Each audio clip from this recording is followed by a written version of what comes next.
I would like to first thank the organizers for allowing me the opportunity to share some of our work that we've been doing with essentially reassessing the tumor biology through the lens of African ancestry and health equity.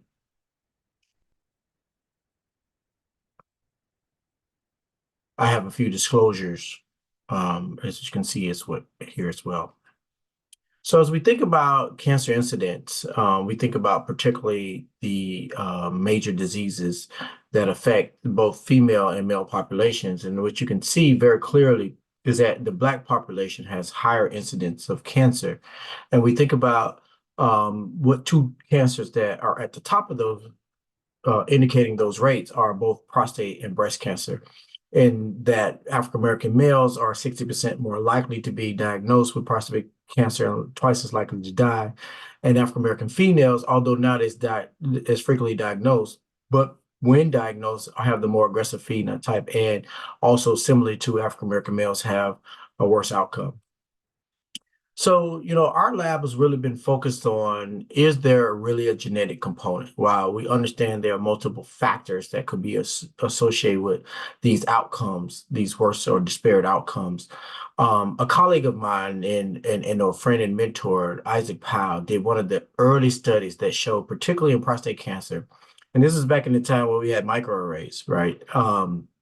That when he looked at a pretty large cohort of patients that he cared for, and his African American men versus European, what he saw was that African Americans had higher levels of inflammatory genes. In this case, it was IL-8, IL-6, and some of those other really inflammatory type markers.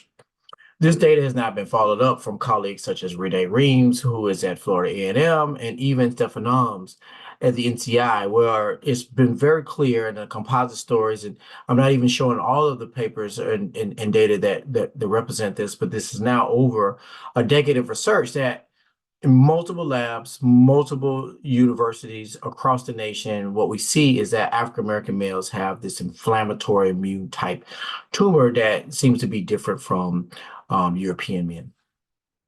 And so when we start to think about that, if you really want to think about, this sort of differential gene expression, and it's not by region and it's not by, institution, then you also got to think about it may be by ancestry, right?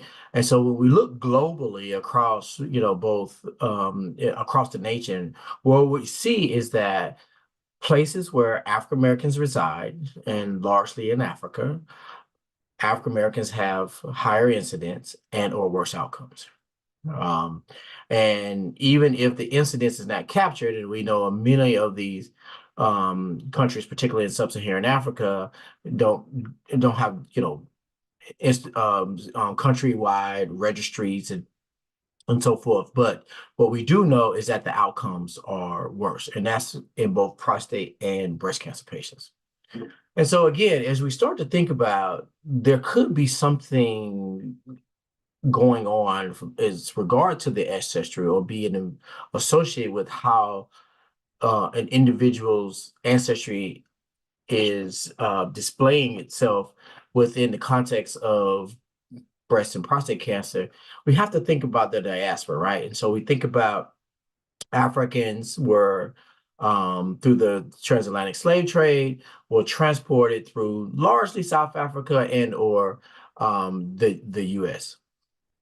And so in order to address this, we developed a consortium led by Falaki Odedna and now Salam Rotimi and myself, where we're really trying to understand particularly the biological context, as well as social determinants and or behavioral factors that could be associated with why we see this inflammatory response. And really ask the question, is what we're seeing in African Americans also being true in Native Africans?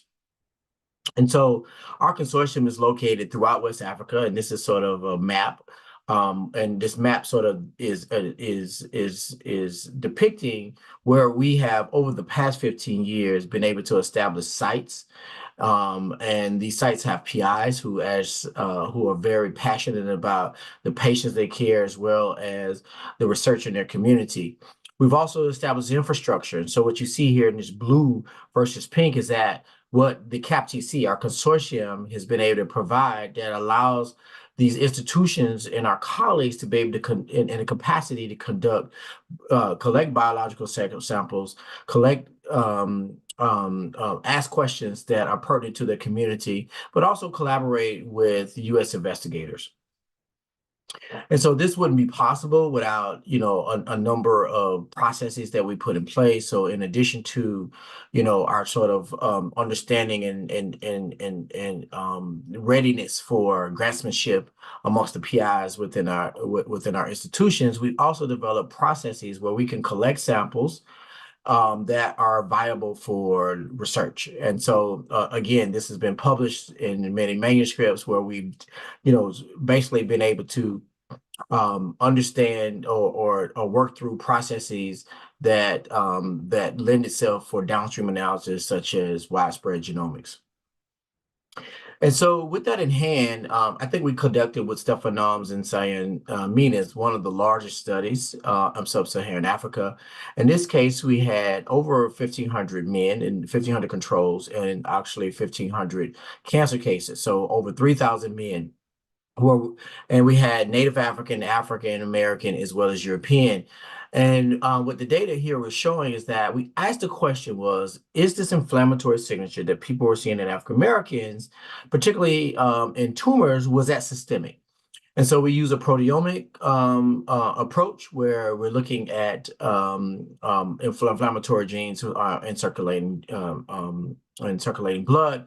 And what we saw and what was very interesting was that by ancestry, that means African American, Native Africans, and or African Americans, we saw this heightened inflammatory suppressive response, right? And you can sort of see that depicted here and some of the drivers of those genes. And it's really important because I'm going to bring these up later in my presentation that we see cytokines related to MCP2, which is macrophage recruitment protein, CXCL1, and CXCL5, which is also associated with chemotaxis and how cells, particularly macrophage and monocytes, actually move and migrate.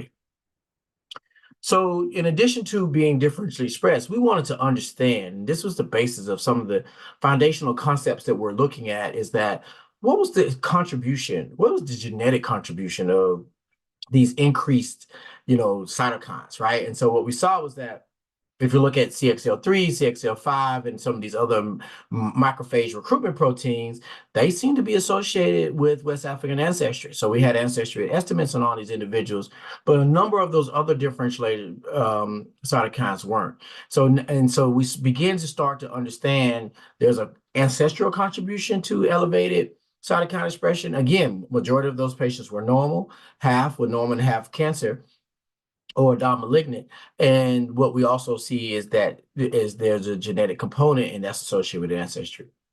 And so in addition to being able to just, measure ancestry and association status, we wanted to understand if there was a distinct cytokine that could possibly predict outcomes in these men, right? That was depictive of the biology of a person with high African ancestry. And so because we were able to ascertain multiple variables, we use a computational modeling system to take those cytokines. It was, a whole proteomic array, and adjust for demographic variables such as age, BMI, smoking status, diabetes, and aspirin. And we ran multiple simulation models, and what we were able to find is that there is a suppressive immune score in African Americans, and associated with worse outcome. And if you think about out of the 82 proteins, there were 2 that were actually indicative of prostate cancer, particularly in African American men or men of African ancestry. And so that's PTN and that's TNF RSF9. Okay. And so together, these 2 markers had 78.2% accuracy in predicting outcome in men of African ancestry. And then we then added, standard of care, NCN score, which includes PSA, Gleason grade, and or staging. We were actually able to increase that accuracy up to 90%. And so this is really important because our current standard of care, particularly for PSA, and while PSA is a great marker for prostate cancer in both European and African American men, this one is specific for men of African ancestry, and it has an higher accuracy of predicting outcomes compared to the standard PSA test. So in addition to that, we were interested in addition to the protein expression, we're interested in what's happened genomically. And so in collaboration with our, international colleagues, and here are the pathologists here, we collected sites throughout North, sort of in southern Nigeria.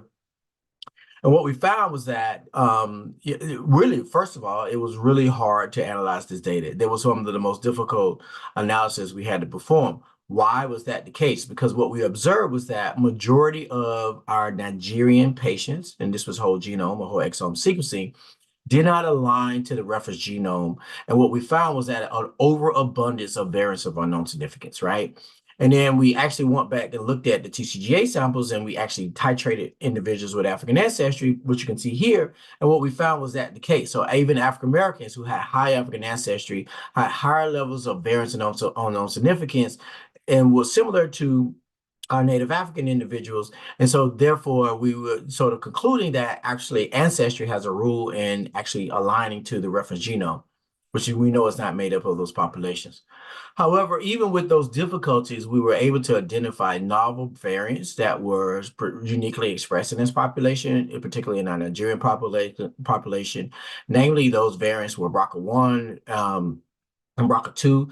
And so we identify an African ancestry BRCA variant that is largely expressed in African and Native Africans.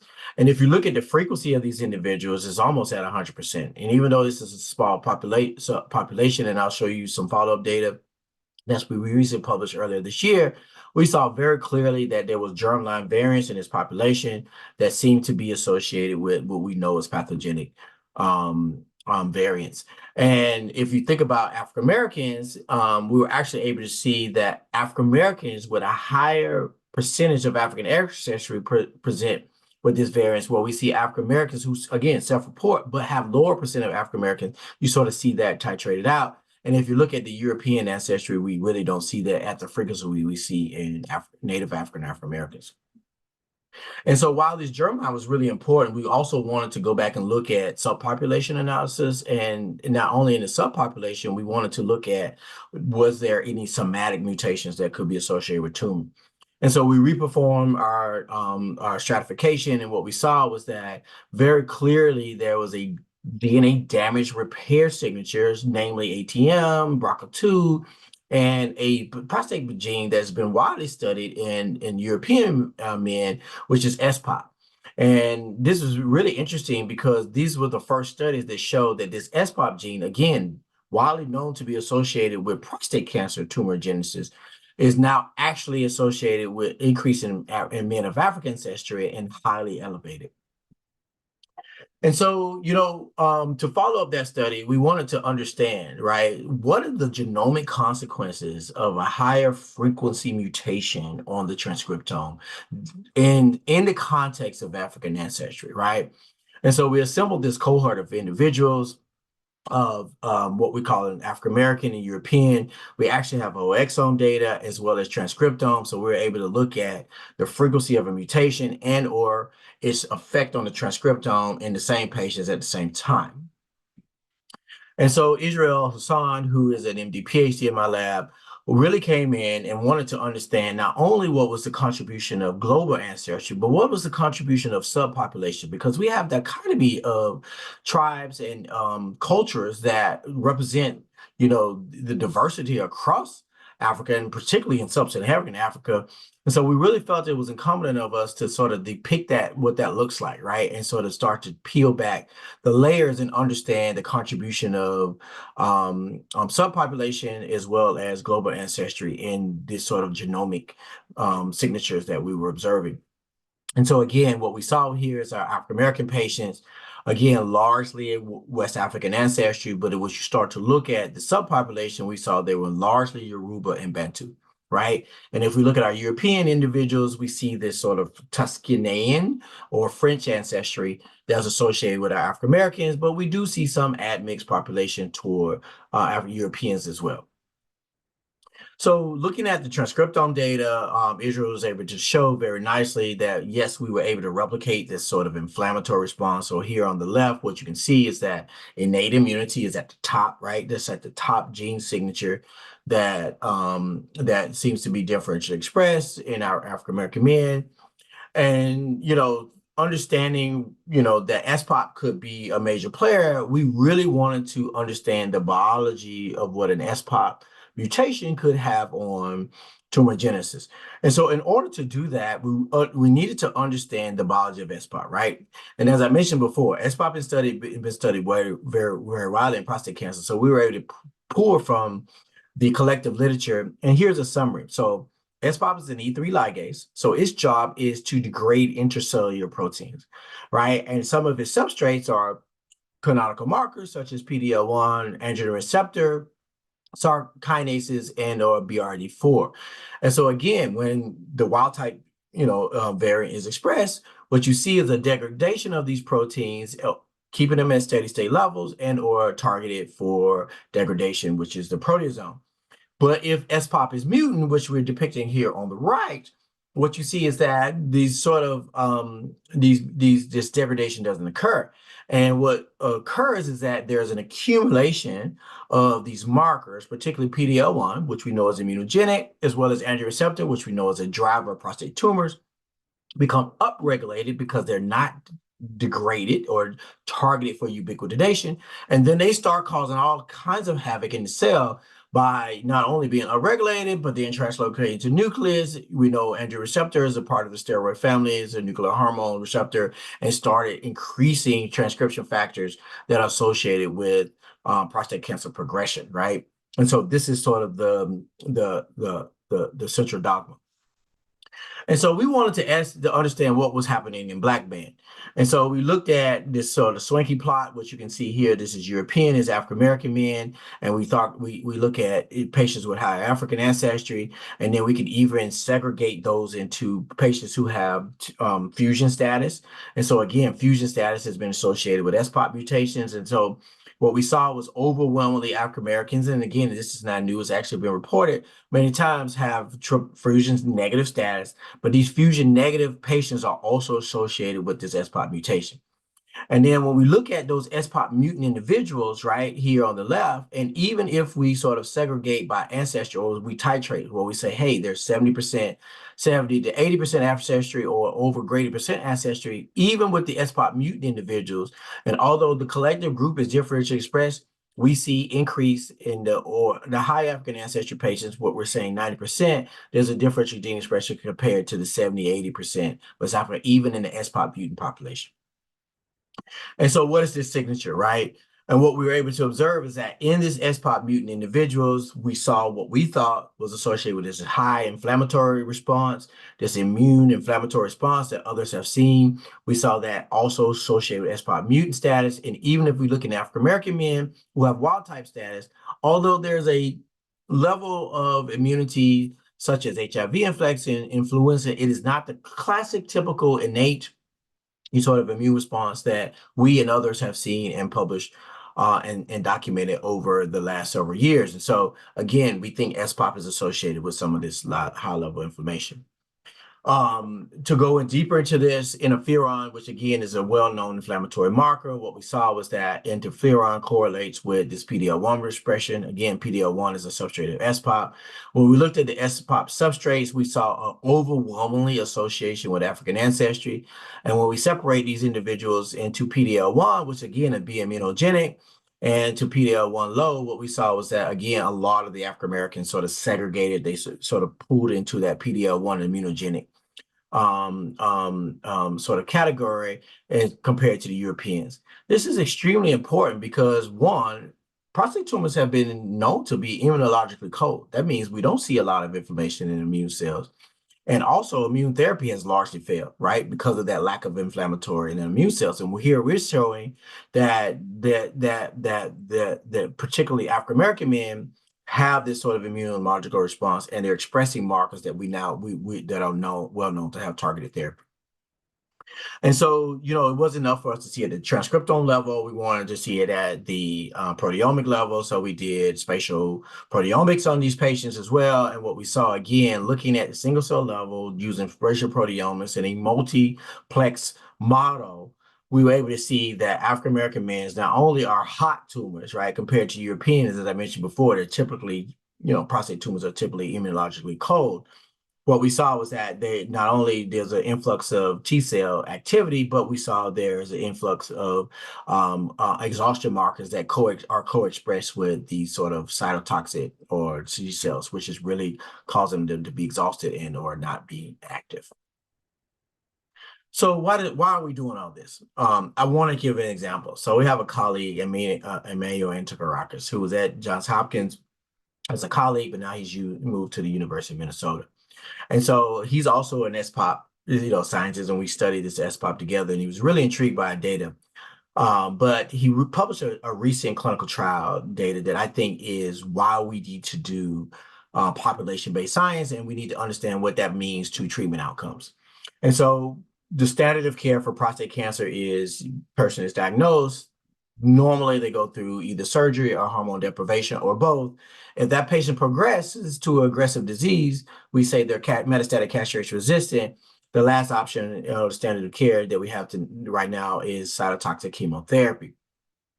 Well, what Emmanuel said was that because of the biology of SPOP tumors, in SPOP mutant individuals, again, one of the substrates is androgen receptor, right, which is the target of this hormone estrogen deprivation therapy, that the accumulation of androgen receptor, because of the biology, these patients who have SPOP mutations shouldn't progress to cytotoxic chemotherapy. They should stay on androgen deprivation. And what he saw was an overwhelming outcome difference or benefit in not progressing those patients to cytotoxic chemotherapy who have SPOP mutation, but keeping them on second or third line androgen deprivation. And what we saw was that the patients did and responded extremely much better compared to the wild type controls who had cytotoxic chemotherapy. And these are the typical common statistics that we see. So again, in our African American cohort, we really feel like androgen receptor is a great therapeutic outcome, possibly for African American men. But not only is that, because we see this immunogenic response as well, we think that immune therapy needs to be revisited in this population. So if we sort of take this as a proof of principle or a case study, right? And so we've gone through painstakingly to understand, really dive into what this means, not only to the biology, but what that also means to outcomes in therapeutic and targeted therapy. We need to reshift how we're addressing disparities, right? Or how we're even addressing a patient as they're being seen in the clinic. And so we're proposing that we need to perform genetic testing on individuals, right? We need to understand the contribution of their ancestry. We need to now understand other experiences, epigenetic factors, which we'll talk about later, but also, social demographics, molecular profiling. And we need to understand what's unique to certain populations so that we can stratify those patients and in or triage them to the therapies that would be most beneficial to them. So, again, as we're progressing in this, we again really wanted to get in to start to understand not only the genomic, but the epigenomic and the multi-omic approach to understanding these both genomic and epigenomic factors would be to have parallel serial data in the same individuals. And so we assembled what we're calling an ancestry cohort of Native Africans, African Americans, but this time, other than the study we presented earlier, which was largely serum of patients, we actually had tumor from these individuals. And so we performed spatial analysis, whole exome, methylation, methyl-seq, and transcriptome. And even in a subset of these patients, we performed single cell sequencing as well, because we wanted to understand what were the cell types that were contributing to this inflammatory disease. And so again, Israel performed ancestry analysis, and again, now having Native Africans in our cohort, we see, a large percent of our Native Africans have, not surprisingly, over 97% was African ancestry. But it was really interesting because we saw within our African American cohort, we saw some patients who had large, what we call a high African ancestry, but self-report as African Americans, and some patients who don't. And so if we sort of look at this, right? So the top bar here is self-reported race.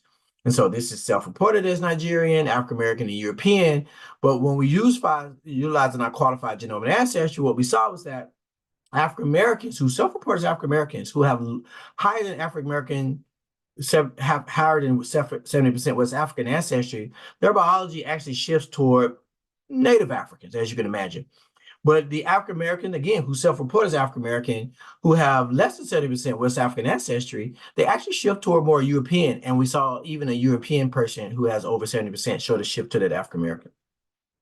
And when we stratify for subpopulation status and we look at the transcriptomes in Native Africans compared to African Americans, in African Americans, we still see a differential expression. So for controlling for ancestry and subpopulation analysis, we saw in African Americans there still was a differential expression compared to Native Africans.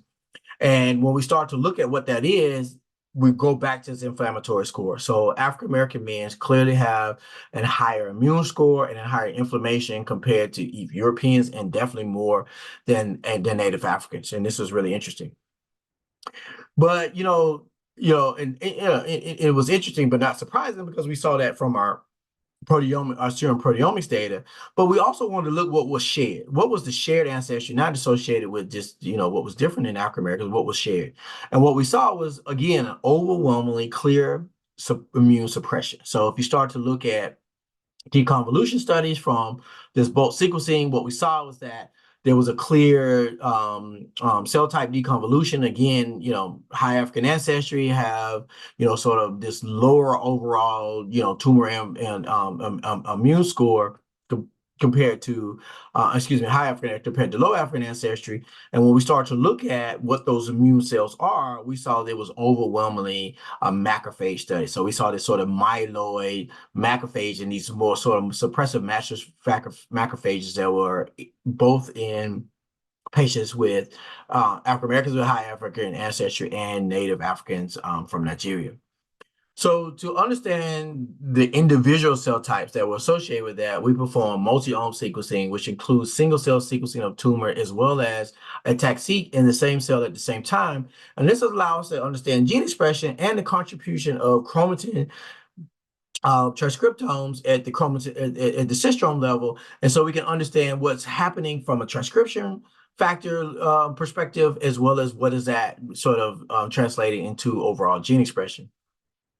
And what we observed was that in our African American patients, there was a clear infiltration of myeloid cells, right? And so this myeloid is like the sort of purple sort of, and you see this sort of clear increase in purple, these myeloid cells.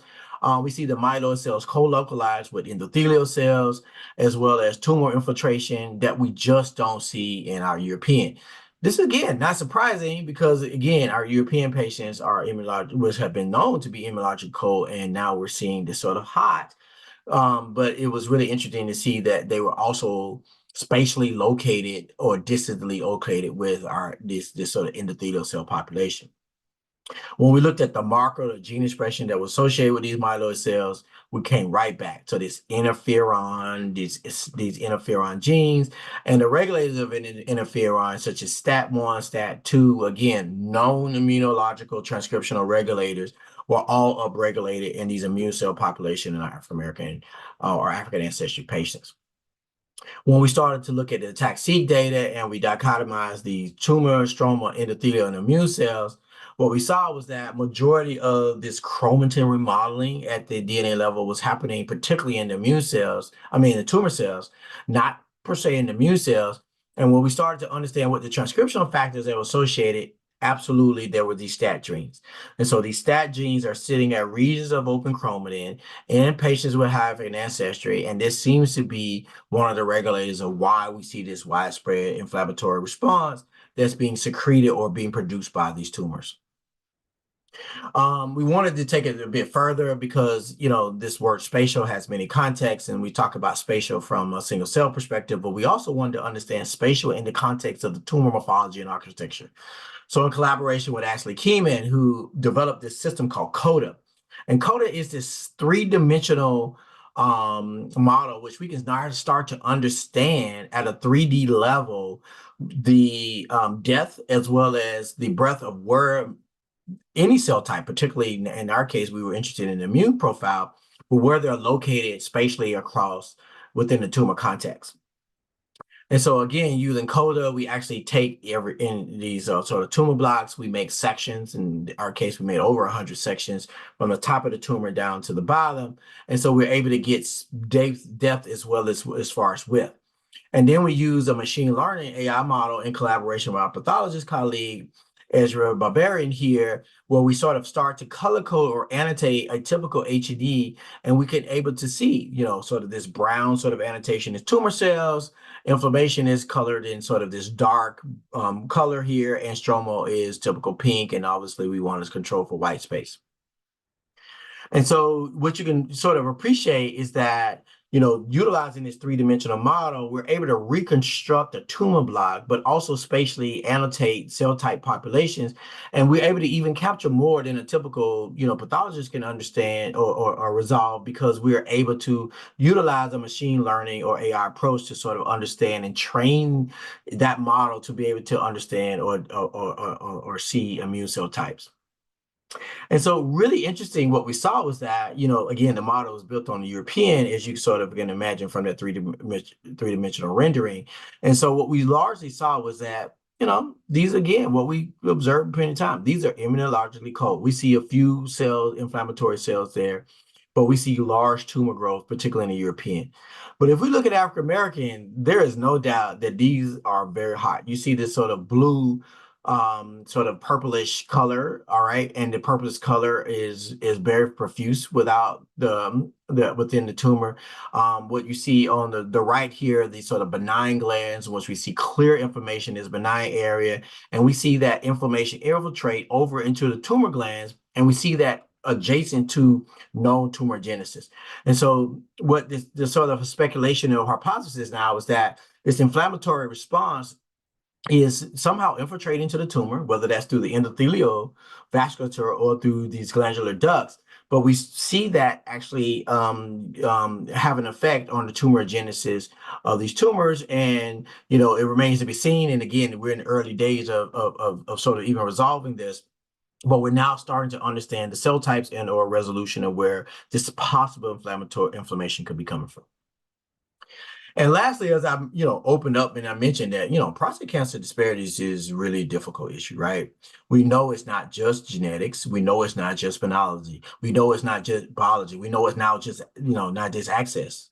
And so, Sion, who is a faculty, who was a postdoc in Stephano's lab, and she's now at Johns Hopkins as a new research instructor in my lab, what she was able to show was that if you take this sort of inflammatory gene response, particularly from our transcriptome data and our O-link data, and you start to understand or assess what's happening at the neighborhood level, we see that even in control cases, and even more pronounced in African American cases, that these inflammatory genes are associated with high neighborhood deprivation index. So that means the resources that we know in neighborhoods that don't have a lot of resources, we see this inflammatory gene signature much more widely expressed than other areas.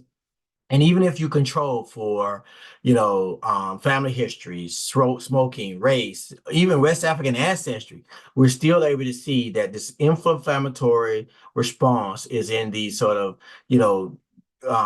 neighborhoods that have this high neighborhood deprivation index, right? And so again, we're now merging or understanding what this relationship means. We not only see this in prostate cancer, right? This is in breast cancer as well, right? And if you sort of look at, this is not, from our data, but this is from other individuals, people have seen that, breast cancers clearly have this sort of myeloid suppressive response that is quite different than a European patient. And so we were really interested, being a prostate cancer lab, we're really interested in what is the role of some of these other hormone markers. And there's no, it's very clear that African Americans, particularly women, present with, more aggressive subtypes, and that's triple negative, and those are usually hormone negative. But we wanted to look at what would be the prevalence of androgen receptor, which is typically known as the male hormone, but what would be the incidence or frequency of that in women as well. And so what we saw was that African American women, regardless of breast cancer subtype, have 80% or over 80% of 81% of them have low to absent androgen receptor, right? It's very, very clear. And if you start to look at this, and I'm not going to go through all the data because we published many papers on this. But what we saw was that African Americans, we're now calling, particularly in triple negative, we're calling it quadruple negative, is very prevalent in African American women. And if you start to look at not only at the transcriptome level, if you look at patients who are actually metastasized, or if you even look at, microRNA expression, all of that points to that these patients have the most aggressive subtype within the triple negative subtype, and they're lethal, and they also present at earlier stage the earlier stage of at earlier age, and associated with worse outcomes, right? And not only is it, presenting earlier, these African American women were quadruple negative are presenting earlier, they're associated with the more aggressive subtypes such as basal. And if you look at the triple negative type subtypes, we see this basal immunomodulatory sort of phenotype that seems to be driving the tumor genesis. And there's no doubt that this seems to be an ancestral response, because we and others now have shown that this is even more pronounced in Native African women. And so if we did classic studies, right, looking at this quadruple negative patient population and started to understand the contribution of self-reported race as well as ancestry, we again perform whole transcriptome analysis, and you can start to understand self-reported race. We see some green and some blue here, and there's clearly differential expression. But utilizing our genomic ancestry, what we're seeing is very clear separations. And even in the European population here, that sort of clusters more or has differential genes that look like African American or African American women who have high African ancestry, we see these patients, these Europeans who have greater than 30% West African ancestry, again, self-reporting as European, they start to look like African American women. So in collaboration with Melissa Davis, we followed this up in a larger cohort, particularly from in gathering, patients from both East and West Africa. So now we have patients from Ghana and West Coast Africa, as well as Ethiopian Africa. Really interesting here is that no surprise that our Ghana patients look like our Detroit and Alabama patients, right? So that's all West African ancestry. And so majority of African Americans have a large percent of West African ancestry because in my intro, I talked about the transatlantic slave trade. But in Ethiopia, we see greater than 40% European ancestry, and I'm getting ready to show you some interesting results on how that influences the biology. So we start to look at gene expression by ancestry. What we saw is that Ethiopian patients clearly have a unique gene expression profile. However, as we mentioned before, that African American Ghanaians share a genetic relationship. African Americans clearly have their unique gene profile, and then there was a particularly quote unquote African and gene expression set that was shared between Ethiopian and Ghanaian. So in grouping African ancestry and European ancestry reported race, what was really interesting was that back to this immunological response, patients with African ancestry have the most differently expressed genes, particularly in breast cancer, very similar that we saw in prostate, are associated with immune response, right? This sort of immune response. But the West African individuals had a different direction of their immune response compared to the East African individuals. So that becomes interesting. And while, we didn't follow that completely up in the study, there's absolutely ongoing work to sort of to resolve that. But it's really interesting now that we're seeing how this relationship between the person's ancestry and what that sort of represents as far as their immunological response, particularly in the context of breast tumors. But what became even more interesting, if you look at self-reported race, what was very clear, the gene set enrichment analysis told us that this is associated with typical comorbidities, cardiovascular disease, obesity, diabetes, all of these factors that we know are prevalent in the African American community, co-associated with comorbidities, were not associated with ancestry. Those were associated with self-reported race, while this immune inflammatory response was associated with ancestry sort of disease. So as we start to think about what would be the mechanisms associated with this immune response, Our lab has been started to look at a particular transcription factor called Kaizo. Kaizo is upregulated in African American tumors. We showed that not only prostate and breast cancer, but we saw it in pancreatic cancer as well. Again, this is the breast cancer data. Again, Kaizo is really elevated, and if no matter if Kaizo is highly expressed or lowly expressed in a tumor, if that tumor metastasizes, Kaizo is exponentially expressed. And we see that separation between African American and European. If you go back and look at Native Africans, so this is Native Nigerian and women from the Caribbean, is even more expressed. So again, this is one of the first inflammatory markers that we're sort of understanding, and so particularly from a molecular level, that could be associated with progression of disease. And so Brittany Lloyd Jenkins, as well as Alexandria, did what I think is a really interesting study. Is they looked at chromatin changes. Remember, we talked about that chromatin changes in the prostate tumor from our multi-ohm data, but this was utilizing cell lines from breast cancer patients of African ancestry versus European ancestry. And what they saw at the chromatin level, there was differential transcription factor binding to regions of the DNA that are associated with African ancestry versus European ancestry. And what you can see is this sort of enrichment of Kaizo and other, sort of transcription factors in our African ancestry patients, and that was quite different. And I'll just say here, this is a chromosome map, but, just sort of, giving you the summary of the paper, there was over 1,500 transcription factors binding to different regions of the genome in our African ancestry versus our European ancestry. And so what does Kaizo do? We think, our work has been shown over the years that Kaizo is a transcriptional repressor gene. It's downstream of both the TGF-beta, again, largely discovered through Julia Daniels' lab, as well as the EGF receptor, largely from my lab. But they sort of converge into this sort of pathway, which causes Kaizo to translocate, bind to these regulatory elements within the DNA and influence repression or activation of gene expression. And again, we've shown Kaizo to be involved in a myriad of pathways in, tumorigenesis, such as EMT, chemoresistance, and how cells metastasize.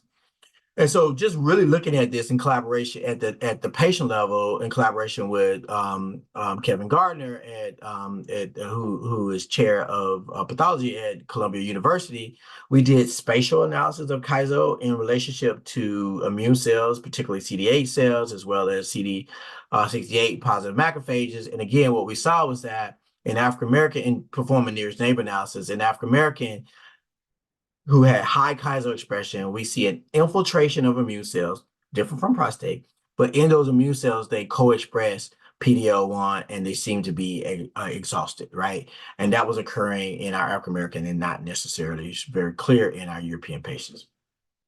So even, assessing this further, we wanted to understand there must be some crosstalk regulating or causing this sort of exhaustion that we see, or the suppressive macrophage response that was very clear. And so in both prostate and breast cancer patients, and so we looked at exosome or microvesicle analysis. And again, African Americans versus European clearly have differential immunological responses, particularly in their exosome studies.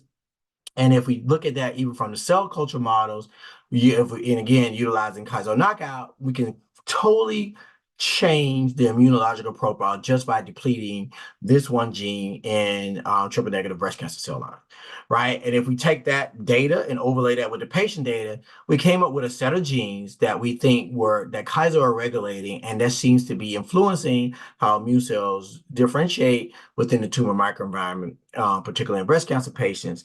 And if you take the Kaizo knockout cells and you inject in the mouse, we absolutely see this sort of take counter effect.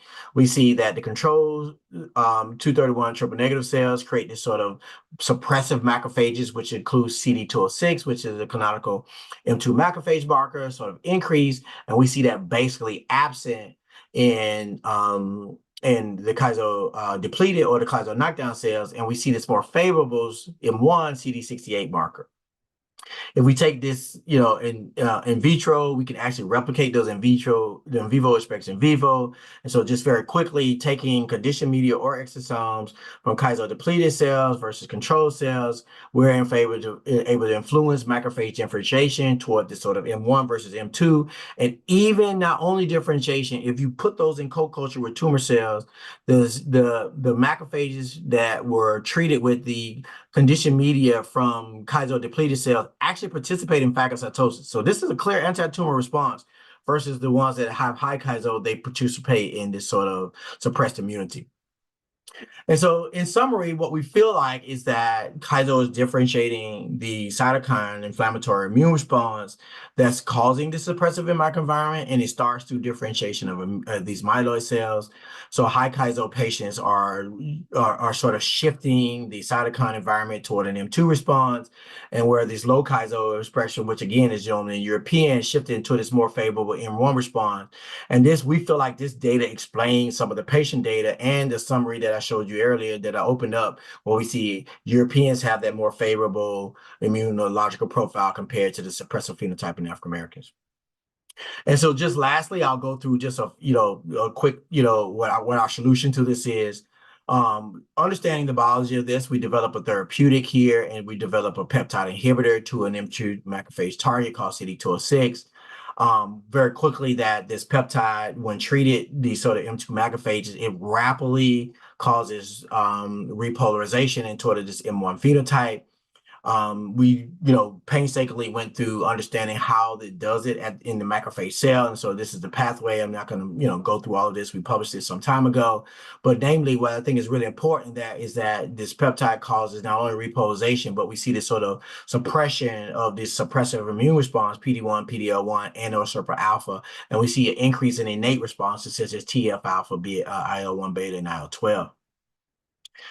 We see this associated with disparities as well. If you think about healthy patients, even in healthy patients, African Americans have this sort of suppressed response. This is not surprising because we saw that in our O-Link data, right? Our African American men, that was 1,500 patients that we saw this sort of macrophage recruitment factors. And now we're seeing it even at the macrophage level.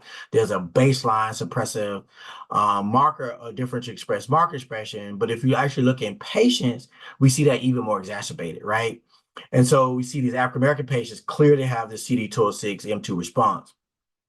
And this is really interesting. So we took the THP1 cells and we took serum from African-American. This is pancreatic tumors. And we took serum from European patients and we treated on a cell line, which is a monocyte cell line. And we wanted to see if that could differentiate the cells down different lineages. And it absolutely did. There's a clear differential gene expression response to same cell macrophage or monocyte and to African American patients versus European. And what we saw is this inflammatory immune response that we again was observing from our single cell data. Now, treating with our peptide, we were able to see reduced tumor expression. Even in combination, we see that even exacerbated, and that translates into a survival benefit. If you look at patients, PDX models who have high CD206, our peptide actually clearly works, showing that it targets CD206. And even in combination with immunotherapy, such as PD-L1, we see a clear synergistic activity, suggesting that these macrophages not only influence the suppressive microenvironment, but it's influencing T-cell response as well. So alleviating this T-cell response helps it be more responsive to classical standard of care immunological IO therapies. This was also associated with an infiltration of T cells and then a reversal of EMT. And not surprisingly, in our peptide treated, CD206 population, we see a decrease in Kaizo expression. It's because we, clearly had shown the other way around. If Kaizo is increased, we saw the M2 response. So if we reverse the M2 response, we clearly see a decrease in Kaizo in the cell lines. And I'm not going to go through this, but we also see that these cells participate in active phagocytosis, and you can see that through the H&E as well as high resolution electron microscopy. And so for the last point of our talk, it's really important that these macrophages are involved in a unique biology associated with disease response. And so again, what we saw here in collaboration with Roger Lowe is that in his model, he clearly was using MEK inhibitors. These are ERK downstream EGF receptor kinase inhibitors that largely become resistant. And these are animal models that represent tumor genesis in patient. But if you pre-treat with our peptide, you sort of alleviate, they get a benefit and you block that resistance. And not only you block the resistance to a kinase inhibitor, you actually get now responsive to a IO inhibitor such as PD-1 or PD-L1, which these mice were unresponsive. And that's due to a large decrease in the macrophage population. And we see that through, changing the immunosubtypes, again, looking at single cell level, we see a clear change or a shift in the macrophage population when you sort of pre-treat and you sort of prevent this infiltration of the suppressive macrophages as tumor cells sort of acquire their or get used to current standard of care therapy such as MEK or PD-L1 treatment. And so I like to close. Why are we doing this study? So I gave one example from Emmanuel, but this is another example. Oliver Sorter, based on the biology that we and others have shown, took that and approached Demeron, who had an immunotherapy that, for prostate cancer patients. And what Oliver said, Dr. Sorter showed was that, again, you think about patients, hormone therapy is frontline therapy, but often they fail.